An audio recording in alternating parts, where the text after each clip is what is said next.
This is the Unstarving Musicians Podcast. I'm your host, Rabanzo. This podcast features conversations with me and indie music artists. Conversations intended to help other indie musicians be better at marketing, business, the creative process, and all the other things that empower us to do more of what we love. Make music. So, as you know, I love sharing my personal experience and the things I'm learning from other musicians and songwriters here on the podcast. And you also know that you can be privy to those learnings by joining the Unstarving Musician community. In the process, you probably also know you'll be supporting this podcast. Just go to unstarvingmusician.com to join. In doing so, you'll get an email from me usually every 7 to 10 days with tips, hacks, insights, tricks, all the things you need to know to make your music journey a little better and brighter. And you'll also get a free gift from me, a token of my appreciation for being part of the Unstarving Musician movement. My guest for this episode is Lexington, Kentucky-based singer-songwriter Eric Bolander. He is a working musician and visual arts teacher. We open the conversation with a networking story about Abe Partridge, who actually connected Eric and I. Abe is also a musician, singer-songwriter / visual arts dude. And Abe has also been featured on this podcast. Thank you for the introduction, Mr. Partridge. I appreciate it. Eric is super excited about a new relationship he has with a label that is re-releasing his 2017 album, The Wind, and the potential career boost that this opportunity brings. Among the topics we discuss, not necessarily in this order, are self-doubt, connecting with fans on a personal level, email list building, house shows, the challenge of booking quality shows in general, balancing fatherhood, a teaching career in music, marketing a music career compared to marketing visual arts, and what he is most challenged with as a music artist today. Eric wraps up our chat nicely by bringing it back to networking where we began our conversation. You, my lucky listener, get to hear one of Eric's songs from the album The Wind. In fact, it is the title track. The name of the song is The Wind. Great tune. Please enjoy my conversation with Eric Bolander. How are you and Abe acquainted, by the way? Abe Partridge. So I reached out to him. It's kind of, one of those network things to where it's a friend of a friend of a friend kind of thing. And I was on W.B. Walker's old soul radio show. He's out of Dingus, West Virginia, and he plays a lot of anything from kind of like raw, genuine, classic country style music to Americana, folk, bluegrass, singer-songwriter. He played Tyler Childers a lot when Tyler was younger, and he's played Justin Wells. Guys, he's had a Culture Wall. He's had a bunch of really great artists on there, and a bunch of my friends have been on there. And so he showcased a song, or a couple songs of mine, along with Kyle Keller, who's out of Florida. Mm-hmm. And then, so, fast forward a few months later, I was physically on WB's, and I was there doing a live radio recording. And Kyle had messaged me a little bit after that and was like, "Hey man, let's set up some shows. I'm coming through Kentucky." And so we did a couple shows together, and then I was going on a tour. I toured all of June, and I was heading down south to Alabama area. And then he mentioned you should come down to Gainesville and we could set up a couple Florida shows. And he knew who Abe was and messaged me about Abe and said, "Hey, I think he could probably help you in Mobile."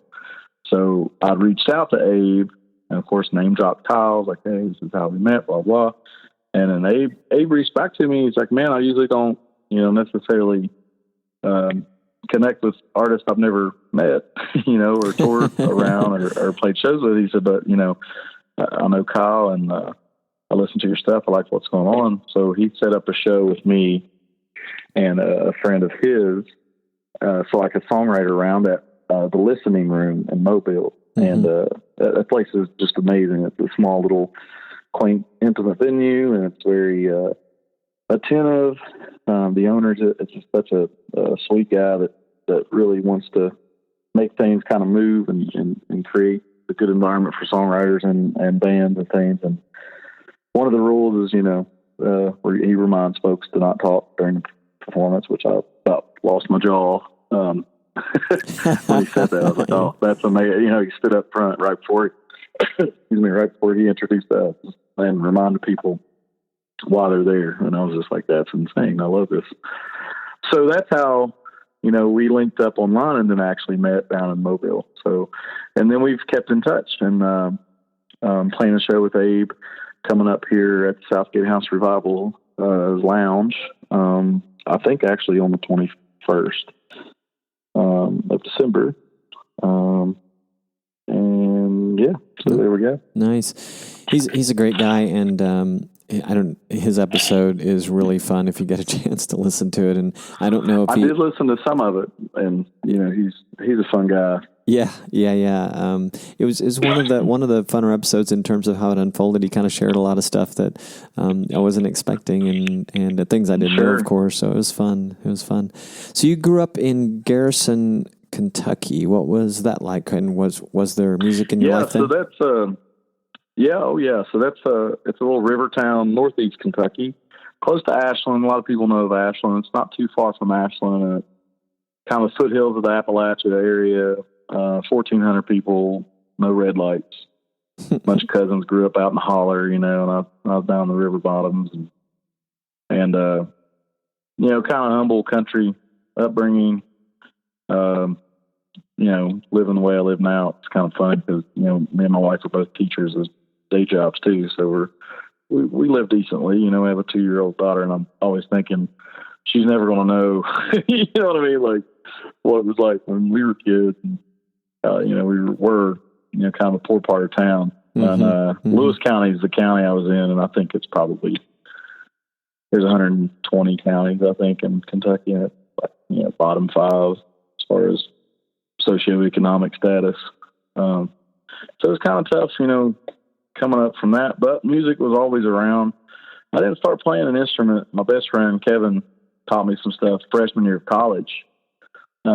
So I didn't really start playing instruments, but I was always around music. My mom and dad always had kind of the classic country guys, Don Williams is my dad's favorite, and George Jones, Conway Twitty, and people like that. But then I had an older brother and sister. So I was a little kid in the 80s. They were teenagers. So I had Motley Crue in my brother's room blaring, and Prince and whoever else in my sister's room blaring. So it was interesting. And then my dad had some friends that played music. So any chance I got to hang out with my dad when he wasn't working, he worked construction and carpentry all his life. But any chance I got to hang out with him, it was, some of his buds were pretty good pickers. And I had an uncle and some distant relatives that all played banjo and played drums or guitar and fiddle. I was always kind of around it. It always sort of consumed me. And like I mentioned, my friend Kevin earlier, he was always in bands as teenagers. Mm-hmm. I was always around the environment, and I was always kind of part of that scene, I mean, whether it was metal music or grunge or bluegrass or whatever. And then later, when I started playing guitar, I was like, man, okay, I've been missing out. I wish I'd done this when I was younger. But my mom or dad neither one of them played, so I never really had that at the house, So how long have you been playing guitar? I guess right at 20 years now. Oh, wow. And as far as singing and playing more the last 10, 12 years. And then kind of the folk and sort of this roots, music that I'm playing now, I would say probably more around 6 or so, something like that, 6 years. Okay. Well, longer than I thought. So you're in Lexington now. What took you there? So I came to school. I went freshman year at Morehead State, and then I joined National Guard. Went away for a little bit, came home after that, or after basic and all that, and moved to Lexington to go to UK. So I've been in Lexington most of my adult life. But yeah, I grew up. My roots are all in northeast Kentucky.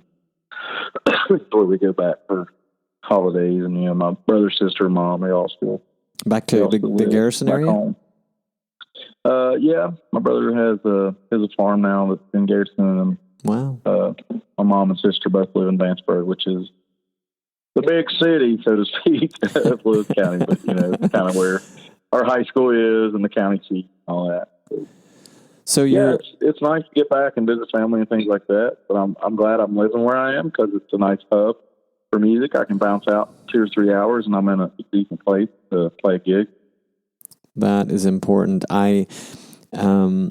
So this whole podcast thing kind of started from my own experiences of being a gigging musician. And I started out in Dallas, Fort Worth, and then after several years moved to San Jose, California. And they both have a pretty vibrant music scene. And then my wife and I decided to move to Panama in Central America, to a rural town. Well, there was no music scene there, but I'm in a beach community now where there's a little bit of music, but it's been kind of interesting going from feeling like this guy who knows all about getting gigs and how to stay booked, and then I moved on like, well, this is how to not get gigs when you move out to a rural area. But I can appreciate that, being in an area where there's a good network. So you mentioned you're a teacher by day. You and your wife, you're an art teacher, yes? Yeah, I'm a visual arts teacher. I teach drawing, AP Studio, and also teach a graphic design class as well as a digital photography. How cool! Do you kind of your basic level digital photography? Okay. Do you do any of your own stuff by chance along with music? Like, I do, not as much as I had in the past. I used to do some printmaking and digital prints, but I do graphic design on the side. Mm-hmm. So I've done album artwork. I've done logo designs. I do a lot of posters. We have a venue here in Lexington called Manchester Music Hall. I do the majority of their posters, and I've done a handful for other bands and a handful of album art and things like that. And I've done a lot of, not all, but a lot of my own design stuff has been by me. Is that all word of mouth business, or do you actually promote that as well? Word of mouth, honestly. I have a Facebook page. It's called Artworks by Eric Bolander. I really don't ever get on there. I'm terrible at it because I'm so focused. My primary focus creatively is the music. Booking gigs, writing the songs. That's my primary gig. I'm also in a rock and roll band that I've been in for quite a while, called Alcatraz Shakedown. So we're kind of, we don't play very often. Obviously I'm real busy and everybody else has, families and careers. So we try to trying to get together, and write some new stuff. And hopefully we have a couple gigs come up this spring, but that's a nice outlet too, because that's, Steven Stump's the guitar player with me in that. Me and him have written music for, 10 years together. And it's nice. I'm real focused on the solo stuff, the folk roots music, but it's a real nice breakup when we get a chance to play a gig or write a song or two. That's cool. How many guys are in that band? 4-piece. I play rhythm, lead guitar, and bass and drums. We got some great players, man. Mike's a great bass player, and Josh, probably one of the better drummers in this part of Kentucky, honestly. Nice. He's just real busy, and we don't get to showcase him. And do you also have a 3-piece these days that you do for the solo thing? Yeah. So with folk music, and plenty of people say country or Americana, and I'm okay with that, by the way, just so that way it's not. I typically don't define myself as a country artist, but I have plenty of fans that are like, yeah, you're pretty country. I'm like, that's okay. Because I know what they're saying. You know what I mean? Mm-hmm. Like, they consider Tyler Childers, Justin Wells, those guys country artists, whereas I know a lot of the general public considers some of the radio sort of contemporary pop country and I'm just not a fan, and I don't necessarily want to identify with that group. I mean, I'm not here to hate on anybody, they write songs, play songs or whatever, but I just don't, typically don't kind of go that direction. But that's kind of what we are. And as a trio, that's normally what I'll either tour with or play local regional stuff. And that's a cello player and my drummer who also sings backup. Nice. And what is the name of that band? Eric Bolander and These Assholes. It's been just Eric Bolander, and if it was a trio, it was Eric Bolander Trio, and if there was like an extra player, it'd be Eric Bolander Band. And then, my drummer and cello player was like, hey man, we need a band name. I was like, everybody's the blah blah and the something. I was like, I don't know. And then one of them was the one that mentioned These Assholes. So Ben wrote it down on a little matchbook that was in this. We were at a bar having a drink after a show, and then he wrote it down, and kept it for like months. So finally, we were getting ready to play "Kicking It on the Creek" this year's 2018, and I was like, all right. So I had Jimbo Valentine from out in Huntington, West Virginia. He designed me a logo for the band name, and we threw it on a T-shirt. So it's kind of fun. That's funny. Is Kicking on the Creek by chance a festival, or what is that? Yeah, so Kicking It on the Creek, a great small festival in Irving, Kentucky.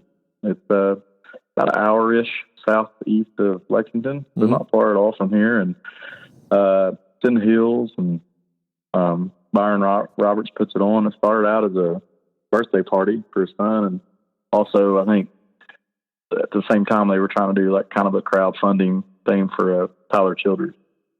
And then Tyler's headlined it every year, including this year.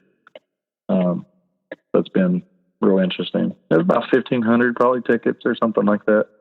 But it's out in this holler, and it's just this right along the side of a creek, and it's just this beautiful property, and no one has cell service, so people kind of video and take photos, and then they put it back in their pocket. You know what I mean? Yeah. And it's a real beautiful musical, artistic endeavor. The whole weekend, it's nice. Sounds great. So you've been unlike some things I've ever been to. Honestly, it really is. That's nice. So tell me again how long you've been writing music. As far as just kind of my solo Americana folk root stuff, let's see, my first EP came out I think 2015. So late 2014, right around there sometime. Is that Postcards to Myself or something before that? No, that's my first full album. I actually had an EP called Unapologetic. Okay. It's on SoundCloud. I don't keep up with SoundCloud. I need to probably throw some more stuff because I know some younger folks use SoundCloud a lot. But that EP's on SoundCloud. I never sold it online or anything. I just sold some CDs and at shows, and then just threw it on SoundCloud for free so people could hear it. Cool. And so, what was the inspiration to start writing, and what has changed since back then and now? Honestly, I was with Alcatraz Shakedown still. I mean, obviously we're still together, but so Alcatraz Shakedown was, we had an album out and we were playing shows, and we write very collectively. Stephen would bring in ideas mostly, and then I would do majority of vocal melodies and then all the lyrics. And sometimes we would sort of was transitions and things like that. We would build together as a band, and we slowly got into really bringing ideas in, and everybody kind of contributed. So it's been a really collective style of writing. And then I had a couple ideas, 2 specific ideas that were not complete, but I would say 3/4 of a song, and it just didn't jive. It just didn't really work with what we were doing, and it was just not quite where it needed. The song just didn't fit for us. Sure. So I really liked them, and I was like, man, I'm going to finish these songs on my own.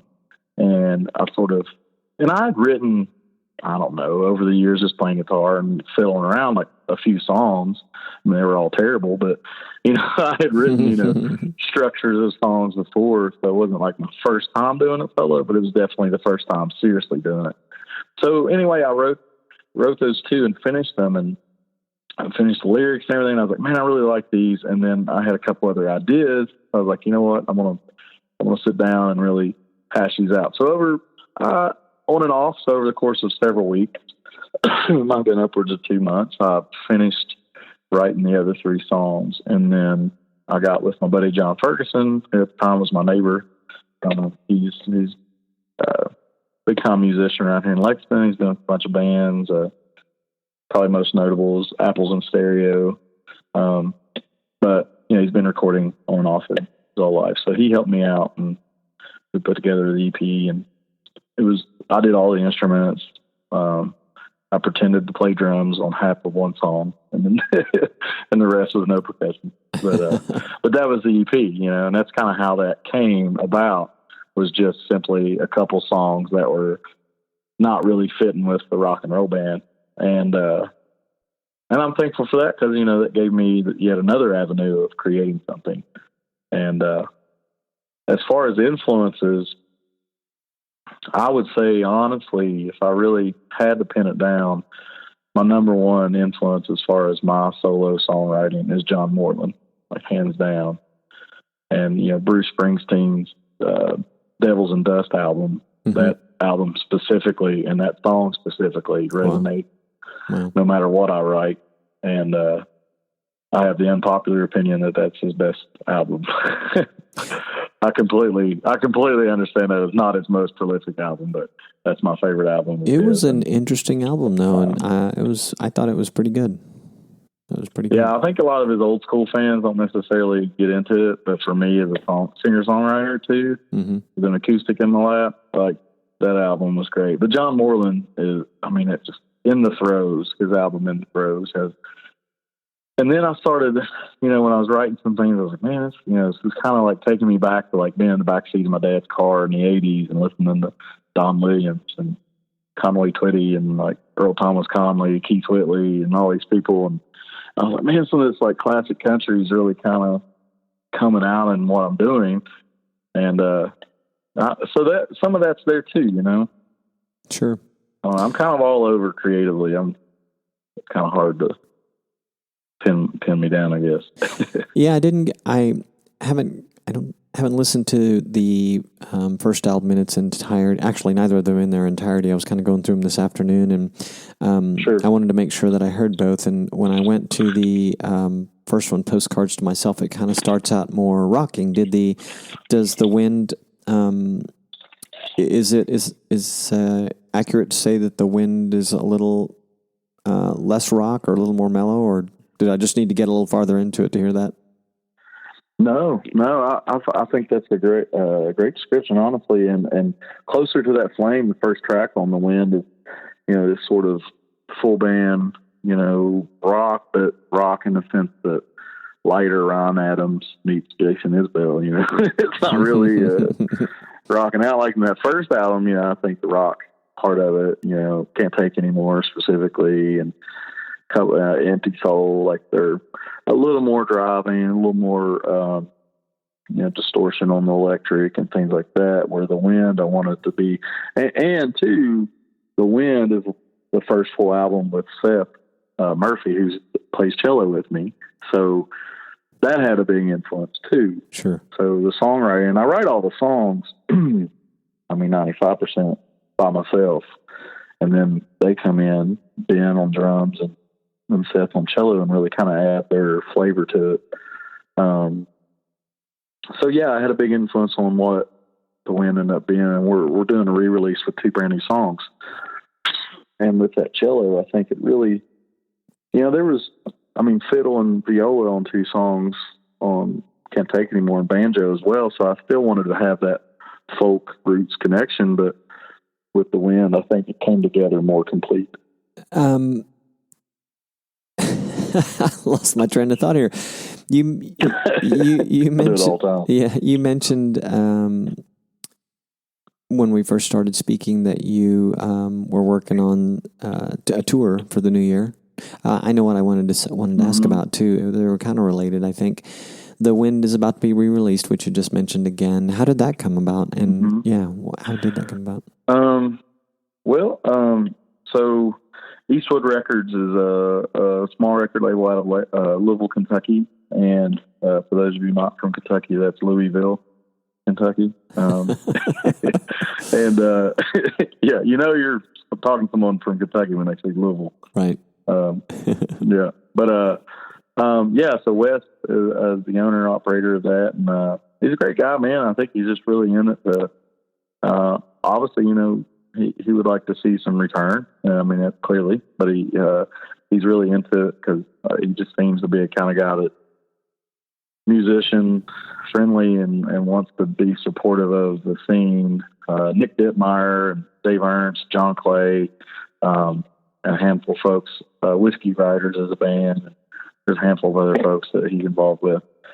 And, they're all strong songwriters, and they all tour, and they all go out and they play music, and it's genuine music, and they're a lot different style-wise. but they all, I mean, I put us all in pretty much the same genre, but yeah, I think that's what he's shooting for. So I met him at Master Musicians Festival. So my band played, there was 2 stages, and the side stage was sponsored by Eastwood Records. And we knew each other just through some other music connections, but not really chatted much or anything. And he talked to me after my set, once things settled down, we were done selling merch and stuff, and was just like, "Hey man, here's my card, and give me a shout. I'd love to chat with you about possibly being on board and possibly getting involved with what we're doing at Eastwood." And I was like, "Yeah, man." So 2 or 3 text conversations, a phone call, and then we meet. It turned into him saying, "I would love to do a new album, but before we get to that, I would love to re-release The Wind. I love that album. And if you've not done anything real serious wise, like publications or anything, then we can run with that." So, I thought about it, sit on it for a little while. And the contract, is based on that album. And it's just, it's almost idiot proof. It was just one of those things where, he made it easy as a musician to say, "You know what, man, you're taking a chance with me. I appreciate that. And it sounds like we can make a good partnership." And I think that's what we're heading into. And John Clay and Nick Dittmeyer, I've got to know a little bit over the last few years, just through playing shows, and they both had very positive things to say about their experience, and they're both putting out new albums this year with him. So, I'm a repeat customer when it comes to quality. So I was like, man, that kind of gave me some confidence too, going into this, knowing that they were going to do a second release with him, because had it been a really terrible experience, there's no reason why they would have done that. Sure. Cool. That's an interesting story. And the tour that you had talked about that you're working on for the coming year, is it tied in a little bit to the activity that's going on with the new label? Somewhat, yeah. So we're going to do, I'm booking some stuff early next year, just trying to get some shows, filled up for weekends. I'm doing like 1 to 2 weekends a month. Like as far as touring, I'm trying not to play Lexington very often, honestly. And then that when we're re-releasing, it's going to be toward the end of March, and then all the way through, I think it's like April 6th or 7th. We're going to do a trio run. So I tour a lot solo. We're going to do a trio run and touch a lot of areas in the region. So, Lexington, Louisville, Somerset, Kentucky, possibly a Georgetown, probably a Cincinnati area. We're hitting like a Southern Illinois place. That's really good. A place called the Backroom Lounge. So we're, doing kind of a big jump around for that a little over a week. Given that you do the art teacher thing by day, or your tours for the most part, is it kind of like you jump out on a weekend, come back for the week and do your teaching gig, and then, or do you schedule it during time that you have a lot of downtime? I assume you have a long break for like a summer break? Yeah, so I think it's a little column A, a little column B. I do some long weekends. Sometimes we'll have a Monday or Friday, and I'll jump on and do, bounce a Thursday night, just make it like a 4-show weekend. And then I'll, spring break, summertime, like last June, I was going almost the entire month. I think I did something like 6,200 miles or something. And that was all myself. So, some of the weekend run stuff I'm doing as a trio. And then now, cause the guys are, they have jobs too. And I got to make sure, playing that, I get enough budget to where I can pay them a decent wage, I can't ask them to bounce out. I mean, we're not 20 years old in a band, so I can't ask them to jump out for, pizza and beer money. But, I would love for me to have that trio out more often. That's probably second priority as far as next year touring. First priority is obviously to push this new re-release. Second priority is get the trio out with me more often. That's really what I'm planning on doing. We're doing a weekend January, February, and March, and then we're doing that week together. So we're already planned out to have more shows together for sure. All right, that are not in Lexington. Yeah, sure. Are either of those guys full-time musicians by chance, or are they kind of like you? Ben is not. He's in another band as well, kind of a hard rock band. And Seth is in a couple different acts, but he also does sound and works for a music hall here in town. So he's absolutely tied into music, and he'll run sound sometimes on weekends as well. Yeah, cool. But he plays in like a traditional sort of during the holidays, plays kind of a traditional trio, and he plays in a couple other bands as well.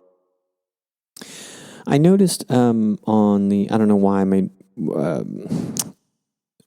not sure why I gravitated toward this when I was taking some notes about some things to ask about, but so I noticed you're on the kind of social media marketing front. You're on Facebook and Twitter and Instagram, and for some reason I wanted to ask you if you're very active with your email list as far as growing that and kind of keeping in touch with your fan base there. Short answer, no. I'm getting better at it. I'm pretty indie as far as independent as far as it goes as a musician right now. Mm-hmm. I have a couple friends that have helped me on some social media stuff, and that's been great relief here and there. Mm-hmm. But as of the email, I need to start using it because I've actually had a few people out at shows, like out away from Lexington. It's like, hey man, I haven't seen an email lately. I was like, man, people actually check those. I need to send those out. And I've done a campaign. I've done campaigns where you'll get a free song if you submit your email list, and I've got that on my website.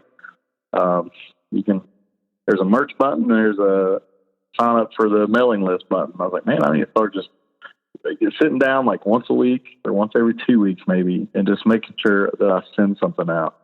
And so that's definitely another goal. Yeah, definitely. It certainly would help you to stay in touch with the people that care most about what you're doing. And gosh, I'm always asking people like yourself that are kind of in your world about house concerts too. And it's can be a wonderful, nice email list can be a wonderful way for you to get some of those. And I assume that you like those type of shows too. And I'm sure you know they're pretty lucrative too. I went on a solar weekend run this past weekend to Missouri and Cape Girardeau. I think it's Cape Girardeau, but southeast part of Missouri. We had a house show.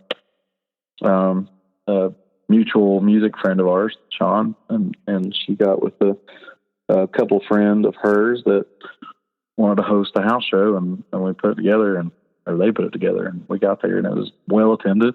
It was a great experience, and I've played a bunch of house shows. I really enjoy them. I prefer to kind of like, if I'm going to go out for a week or two, I'd love to have at least one on every run I do that's more than like 2 or 3 days usually, but if it's like a week or so, I love having one on the docket. Yeah. Well, I guess the one thing I would say on the email list as it connects to doing house concerts and just staying in touch with your people, even though you're feeling not so on top of doing them regularly, just keep, if you're not already, just keep offering, when you're out playing live, just keep offering to people that they can be part of it. And then it's fine. When you get on it regularly, you'll be on it and they'll be happy to hear from you. So. Yeah. And it's funny. And I think a lot of my music friends are this way, but we're the biggest self-doubters in the entire industry, I think. And, we write a song, we put it out, and it's this thing, it's like, man, listen to that thing, it's like, get in front of you, just listen to it. And yeah, the self-doubt comes in, and you just think, and when someone like shows up to hear you play, and they're from 3 hours away, and they came to the show to hear you, not the whole band's, not all the whole bill or whatever, it was you, and you're just like taken back. I was thinking, we were talking about that. So I was with Sean Whiting and Aaron Boyd, the other 2 solo artists I was with this weekend. We were kind of chatting about it, and I was like, isn't it kind of messed up that we were freaked out and then taken back by someone who wants to get like our signature on a poster or come to the show to see you specifically? It's kind of silly. because it's what we're doing. We're trying to do that and trying to build a fan base. And then we get a fan base. It's like, oh, what's going on here? This is not usually. So, with the email list, I'm like, oh, hell, nobody wants to listen to me or hear what I got to say. And then I'll have people ask me, hey, man, you go send some emails out. Like, oh, how do you send this stuff out, Yeah, they absolutely want to hear from you, and you never know. I think.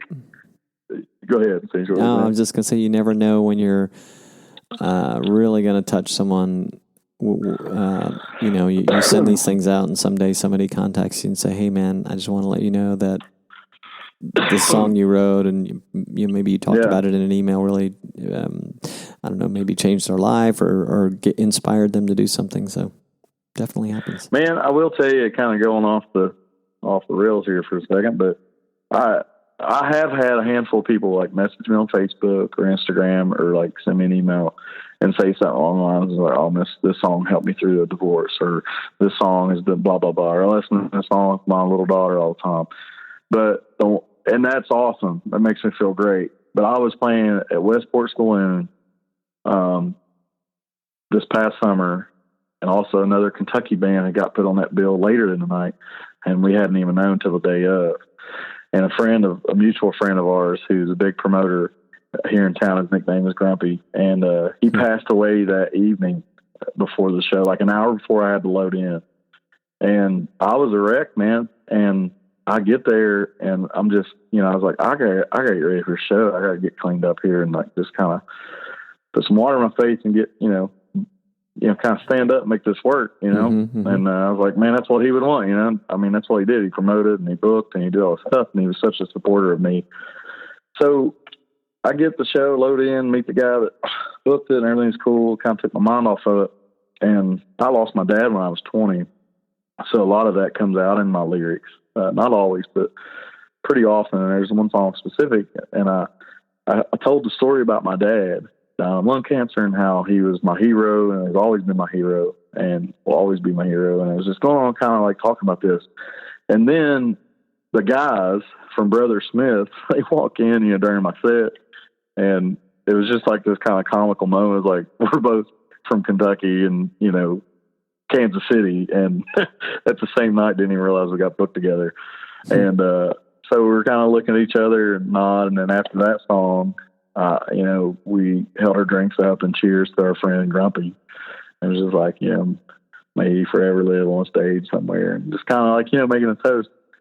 Well, about 30 minutes later, I finished my set, and this young man came up. I won't mention his name, obviously, because I don't know if he would want that, but he came up and he said, man, he said, it was amazing, the stories you shared about your friend and your dad. And he said that this song and this song, he said, those just touched me and made me think about my younger brother. And his younger brother had got shot in a drive-by, and he relocated from New York to Kansas City.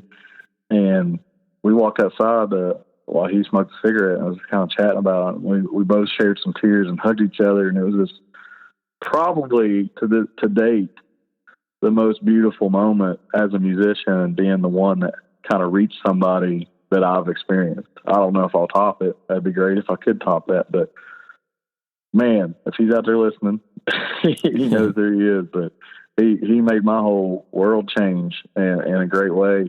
And it was like sad and dark and somber, but it was this sort of awakening and happy moment that we shared in honor of, my friend, my dad, and his little brother. And he sat there and just, I bet he talked for 15 or so minutes, just telling me about his little brother. And the whole time I was soaking it in. I was like, this is amazing. This is what keeps, I think, songwriters doing these things, is sharing that and like connecting. Yeah, that's a great story. That's a great story. Thanks, man. So is there anything musically or career-wise that jumps out in your mind as a particular challenge right now that you're working through, or just something that, you think about a lot that you're... Oh, God, yeah. I mean, we just chatted right before we started the actual recordings about looking. Mm-hmm. It's just... like going back to like the email list and things, I think a lot of folks, once they get to a certain level, they have management, or they have, some representation that does a lot of that stuff for them. Right. That takes sort of that out of their plate. And for me, booking shows outside of the region I've made connections with, and I've made, obviously we talked about Kyle Keller down in Florida, and his friend that came up through Kentucky is in Georgia, and then Abe obviously is in Alabama, and I've made contact in Texas and Oklahoma and Missouri, and a lot of places I can jump out and play shows, but that's taken a handful of years to do, Mm-hmm. versus just someone who already has those connections. They're like, oh, by the way, next month you're playing here, here, and here.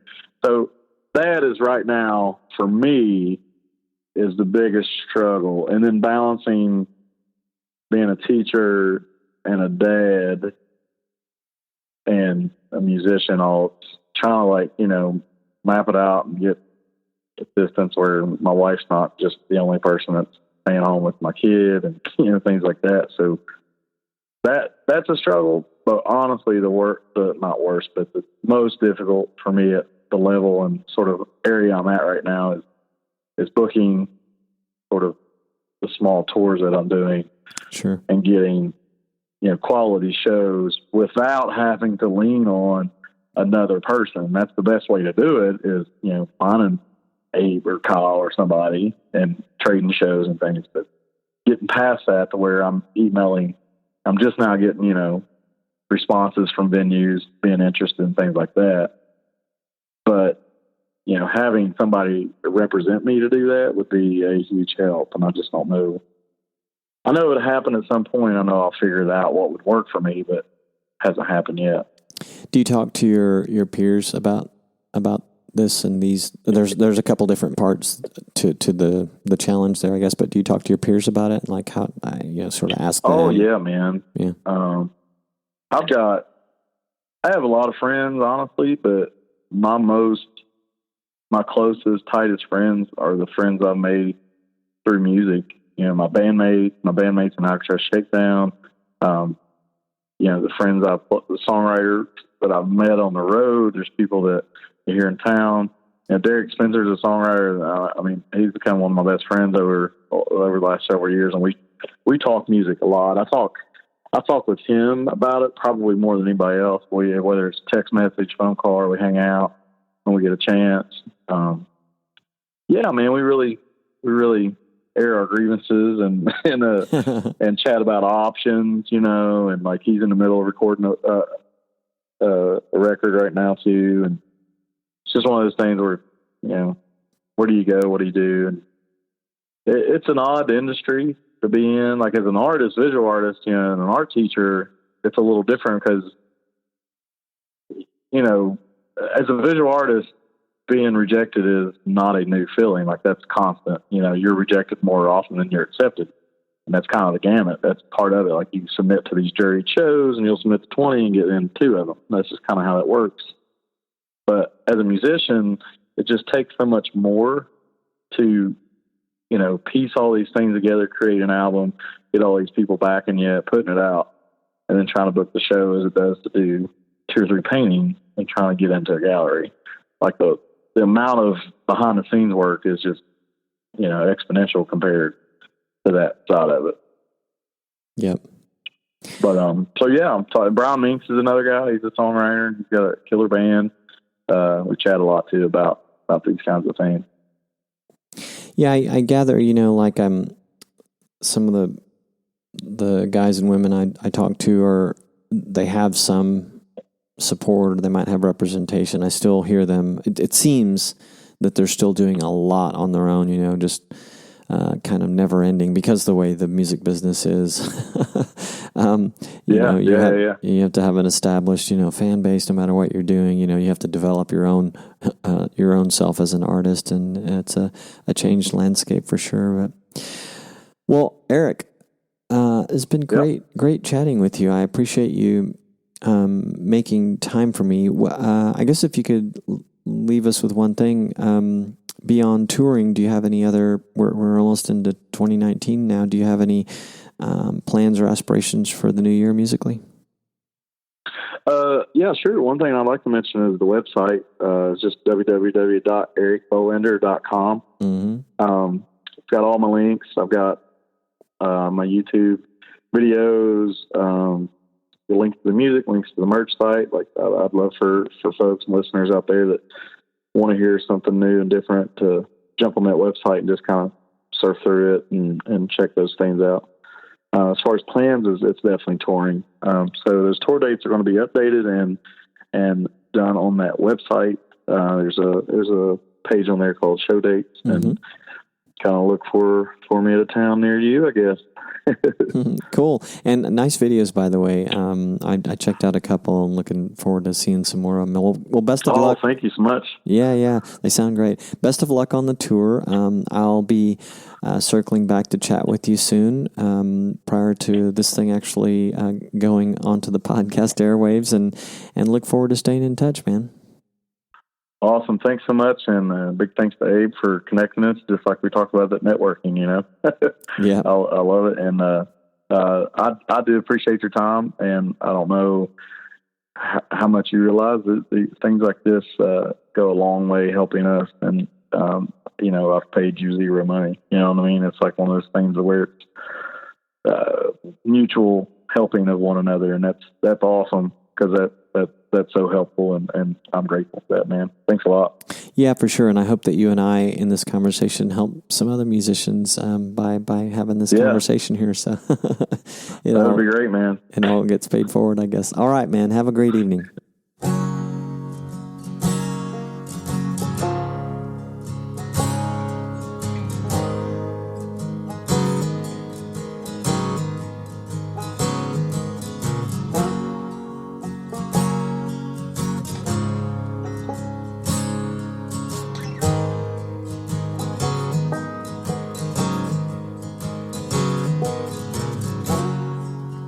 Why don't the wind blow me away?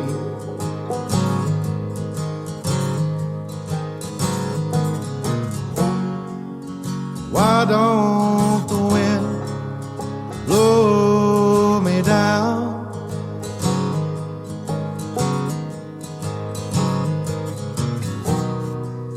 And tried and tested along the way, to know if I'm rested, but I'm here to stay. Why don't the wind blow me away?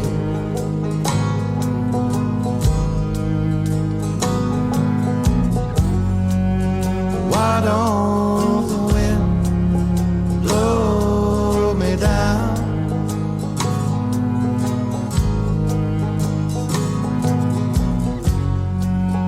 I can't see past all the trees.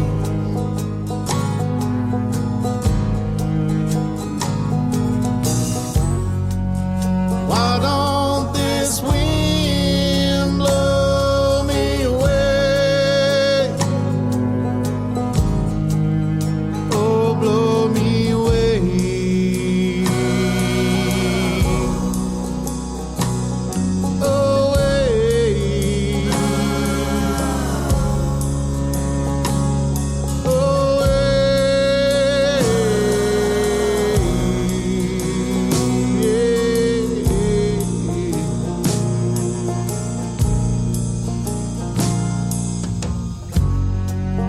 Why don't the wind blow me away?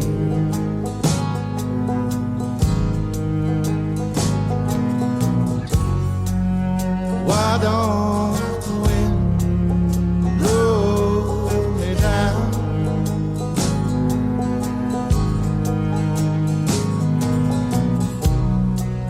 You seem so invested till today.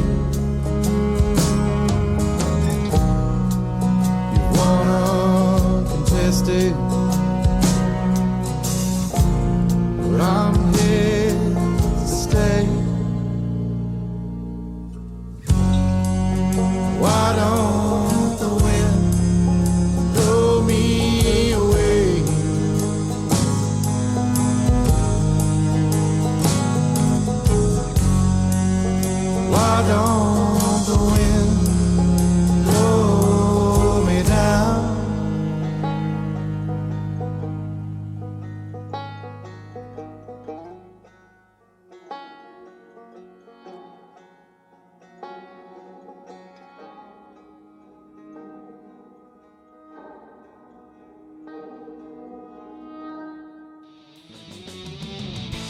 Hey, thanks for listening.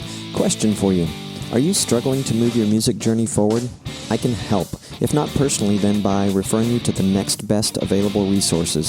Schedule a free 15-minute call with me to find out if I can indeed help you. It's easy. Just visit unstarvingmusician.com/coaching to schedule your call today.